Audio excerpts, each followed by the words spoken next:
కొండపోత వర్షాల వేళ అమరావతి అప్రమత్తం కావాల్సినటువంటి అవసరం వచ్చింది. ఎందుకంటే గుంటూరు జిల్లా వ్యాప్తంగా భారీ వర్షాలు కురుస్తున్నాయి. లోతట్టు ప్రాంతాలు జలమయమవుతున్నాయి. తుళ్ళూరు మండలం పెదపరిమి వద్ద కోట్టేళ్లవాగు ఉధృతి పెరిగింది. పెదపరిమి తుళ్ళూరు మార్గంలో రాకపోకలు ఆగిపోయినాయి. ఇవన్నీ రాజధాని ప్రాంతానికి సంబంధించినవి. లామ్ దగ్గర ఉధృతంగా కొండవీటి వాగు ప్రవహించడం ప్రారంభమైంది.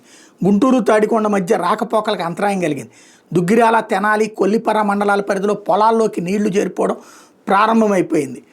అదే సందర్భంలో పెదకూరపాడు నియోజకవర్గాన్ని వరద ముంచెత్తింది. అమరావతి, అచ్చంపేట, క్రోసూరు, పెదకూరపాడు భారీ వర్షం వచ్చింది. అచ్చంపేటలో కరెంట్ ఆఫీసు, పాఠశాలల్లోకి వరద నీళ్లు వచ్చేసేసినాయి. అచ్చంపేట, మాదిపాడు రహదారి మీద వరద నిలిచిపోయింది. అమరావతి, విజయవాడ మధ్య రాకపోకలు నిలిచిపోయినాయి.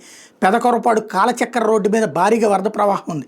సత్తెనపల్లి, అమరావతి మధ్య రాకపోకలకి అంతరాయం ఏర్పడింది. అంటే అమరావతికి వెళ్ళేటటువంటి ఇతర రూట్లు ఏవైతే ఉన్నాయో అవి స్తంభించినాయి. అట్లాగే కొండవీటి వాగు, పాలవాగు, ఇప్పుడు ఈ చెప్పుకున్నటువంటి ఈ ప్రాంతాల వాటర్ అన్నటువంటిది మళ్ళీ ఇబ్బంది పెట్టేది. 29 గ్రామాల్లో సాధారణంగా వరద ముంపు ఇంపాక్ట్ 11 గ్రామాల్లోకి ఉంటుంది. పాదాల లోత, మోకాళ్ళ లోత ఇట్లాంటి నీళ్ళు అన్నటువంటిది. అయితే ఇవి ముందు ఈ కన్స్ట్రక్షన్ జరుగుతున్న ప్రాంతాలు. ఇప్పుడు దీని కారణంగా పనులు ఆగే పరిస్థితి వస్తుంది. ఓ పక్కన సీరియస్గా నడవాల్సిన సందర్భంలో. అదే టైంలో ఎలర్ట్గా ఉండాల్సిన అవసరం ఉంది. మునిగిపోయేదేం కాదు వీటితో. కాకపోతే ఆ వాటర్ ఇబ్బందులు అయితే ఎదురవుతాయి.